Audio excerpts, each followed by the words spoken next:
નમસ્કાર વિદ્યાર્થી મિત્રો, બંધારણના મોસ્ટ આઈએમપી પ્રશ્નો ભાગ 15માં આપનું હાર્દિક સ્વાગત છે. વિદ્યાર્થી મિત્રો, જોઈએ પ્રશ્ન નંબર 351.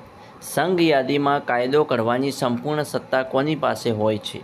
સંઘ યાદીમાં કાયદો ઘડવાની સંપૂર્ણ સત્તા કોની પાસે હોય છે? તો આપણો જવાબ રહેશે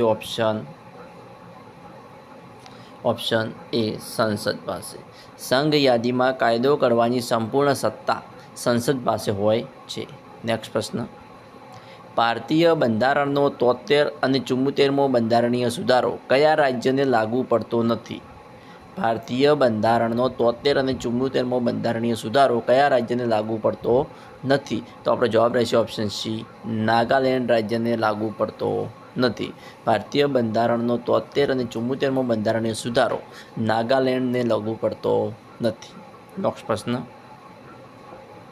રાષ્ટ્રપતિ રાષ્ટ્રીય કટોકટી ક્યારે જાહેર કરી શકે છે? તો આપણો જવાબ રહેશે ઓપ્શન સી, યુદ્ધ, બાહ્ય આક્રમણ કે આંતરિક વિદ્રોહ થાય ત્યારે રાષ્ટ્રપતિ રાષ્ટ્રીય કટોકટી જાહેર કરી શકે છે. યુદ્ધ, બાહ્ય આક્રમણ કે આંતરિક વિદ્રોહ થાય ત્યારે રાષ્ટ્રપતિ રાષ્ટ્રીય કટોકટી જાહેર કરી શકે છે. જોઈએ નેક્સ્ટ પ્રશ્ન, સંઘ અને દરેક રાજ્ય સરકાર અનુસૂચિત જાતિઓને અસર કરતી તમામ મહત્ત્વની નીતિ વિષયક બાબતો અંગે અનુસૂચિત જાતિઓ માટેના રાષ્ટ્રીય આયોગ સાથે પરામર્શ કરશે તેવી જોગવાઈ ભારતના સંવિધાનના કયા અનુચ્છેદમાં કરવામાં આવી છે? તો જવાબ રહેશે આપણો ઓપ્શન ડી, અનુચ્છેદ 338માં. અનુચ્છેદ 338માં. નેક્સ્ટ પ્રશ્ન, તાલુકા પંચાયતના વહીવટી વડા કોણ છે? તાલુકા પંચાયતના વહીવટી વડા કોણ છે? તો આપણો જવાબ રહેશે ઓપ્શન એ, ટીડીઓ. તાલુકા પંચાયતના વહીવટી વડા કોણ છે? ટીડીઓ. નેક્સ્ટ પ્રશ્ન, વિશ્વમાં બાળ અધિકારો કોણે જાહેર કર્યા છે? વિશ્વમાં બાળ અધિકારો કોણે જાહેર કર્યા છે? તો આપણો જવાબ રહેશે ઓપ્શન એ, સંયુક્ત રાષ્ટ્રોએ. કોણે જાહેર કર્યા છે? સંયુક્ત રાષ્ટ્રોએ વિશ્વમાં બાળ અધિકારો જાહેર કર્યા છે. જોઈએ નેક્સ્ટ પ્રશ્ન, સામાજિક અને શૈક્ષણિક રીતે પછાત વર્ગોની સ્થિતિની તપાસ કરવા માટે રાષ્ટ્રપતિ આયોગની નિમણૂક કરી શકશે તેવી જોગવાઈ ભારતના સંવિધાનના કયા અનુચ્છેદમાં કરવામાં આવી છે? તો જોઈએ તો આપણો જવાબ રહેશે ઓપ્શન એ. ઓપ્શન એ આપણો જવાબ રહેશે અનુચ્છેદ 340માં. અનુચ્છેદ 340માં રાષ્ટ્રપતિ આયોગની નિમણૂક કરી શકે છે જોગવાઈ કરવામાં આવેલી છે. જોઈએ નેક્સ્ટ પ્રશ્ન, ભારતના ચૂંટણી પંચની વર્તમાન રચના શી છે? તો આપણો જવાબ રહેશે ઓપ્શન બી. શું છે? 3 સભ્યોનું મંડળ. ભારતના ચૂંટણી પંચની વર્તમાન રચના શું છે? તો કે 3 સભ્યોનું મંડળ. શું છે? 3 સભ્યોનું મંડળ. જોઈએ નેક્સ્ટ પ્રશ્ન, રાઇટ ટુ એજ્યુકેશન અધિનિયમ 2009 મુજબ કેટલા વર્ષના બાળકને મફત શિક્ષણ આપવાની સગવડ છે? તો આપણો જવાબ રહેશે ઓપ્શન બી, 6 થી 14 વર્ષના બાળકોને મફત શિક્ષણ આપવાની સગવડ છે. રાઇટ ટુ એજ્યુકેશન અધિનિયમ 2009 મુજબ 6 થી 14 વર્ષના બાળકને મફત શિક્ષણ આપવાની સગવડ છે.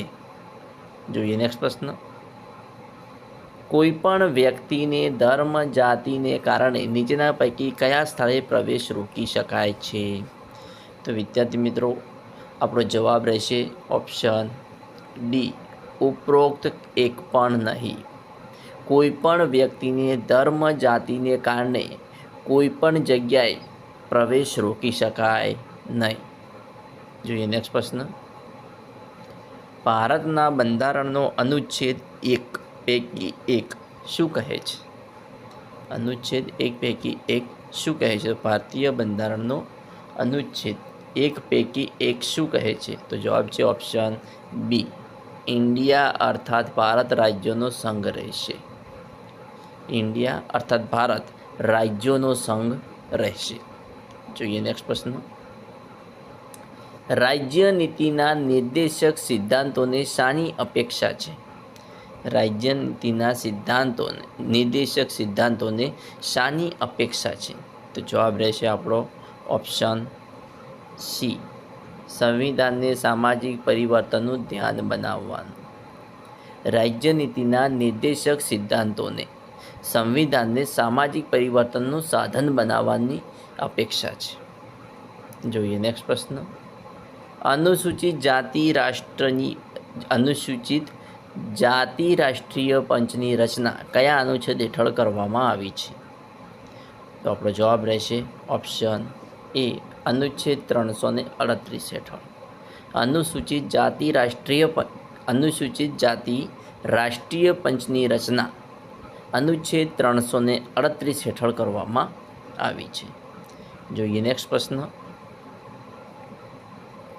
મફત અને ફરજિયાત શિક્ષણ અધિનિયમ 2009 અને ભારતના બંધારણનો કયો અનુચ્છેદ મફત અને ફરજિયાત શિક્ષણનો ઉલ્લેખ કરે છે? તો આપણો જવાબ રહેશે ઓપ્શન ડી, અનુચ્છેદ 21A.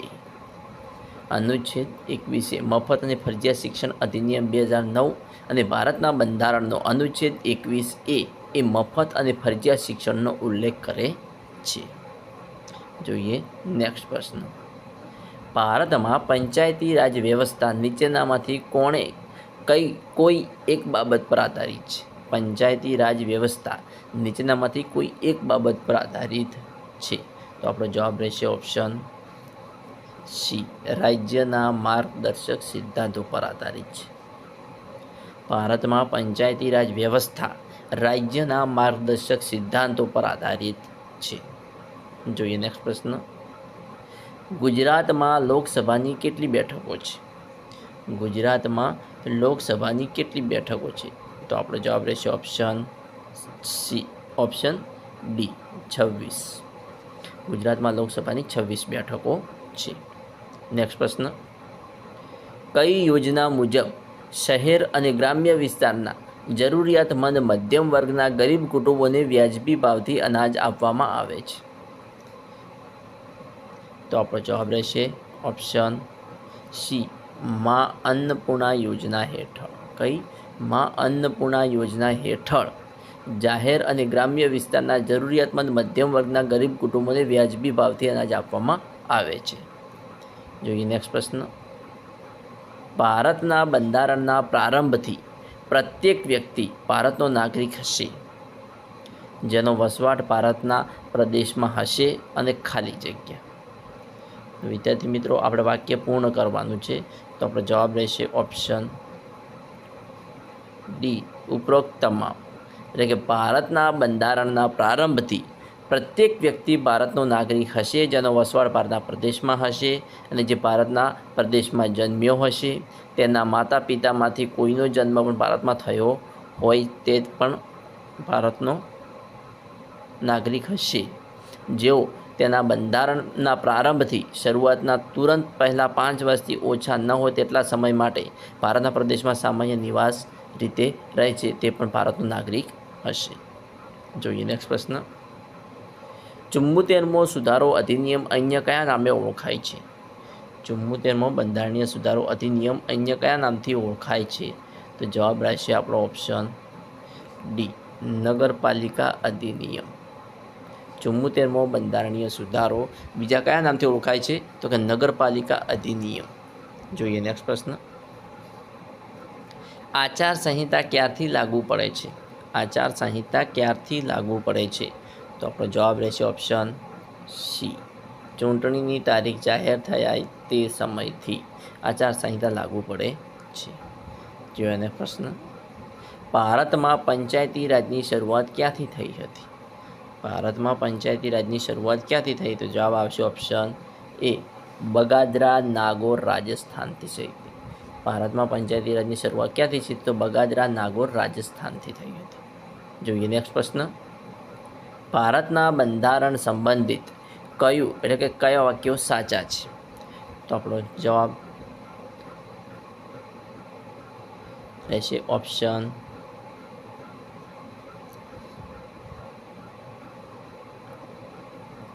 બધા જ સાચા વિધાનો છે.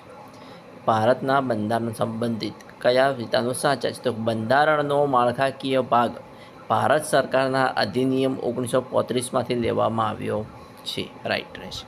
બંધારણનો માળખાકીય ભાગ ભારત સરકારના અધિનિયમ 1935માંથી લેવામાં આવ્યો છે. વિધાન આપણું સાચું રહેશે. બંધારણનો દાર્શનિક ભાગ વિવિધ સ્ત્રોતોમાંથી લેવામાં આવ્યો છે, જેવા કે અમેરિકન બંધારણ, આઈસીન બંધારણ વગેરે. તો અહીં વિધાન પણ આપણું સાચું રહેશે. બંધારણનો રાજકીય ભાગ મોટા ભાગે બ્રિટિશ અનુભવોમાંથી લેવામાં આવે છે. એ પણ વિધાન આપણું સાચું રહેશે. જોઈએ નેક્સ્ટ પ્રશ્ન. રાજ્યસભામાં નીચે દર્શાવેલ રાજ્યો પૈકી કયા રાજ્યની બેઠકોની ફાળવણી સૌથી વધુ છે? રાજ્યસભામાં નીચે દર્શાવેલ રાજ્યો પૈકી કયા રાજ્યની બેઠકોની ફાળવણી સૌથી વધુ છે? તો આપણો જવાબ રહેશે ઓપ્શન એ, કર્ણાટક. જોઈએ નેક્સ્ટ પ્રશ્ન. બાળ મજૂરી પર પ્રતિબંધ અંગે ભારતના બંધારણમાં જોગવાઈ છે કે નહીં, અને હોય તો કઈ કલમમાં છે? બાળ મજૂરી પર પ્રતિબંધ અંગે ભારતના બંધારણમાં જોગવાઈ છે કે નહીં, અને હોય તો કઈ કલમમાં છે? તો આપણો જવાબ રહેશે ઓપ્શન બી, કલમ 24માં છે. બાળ મજૂરી પર પ્રતિબંધ અંગેની જોગવાઈ ભારતીય બંધારણની કલમ 24માં છે. જોઈએ નેક્સ્ટ પ્રશ્ન.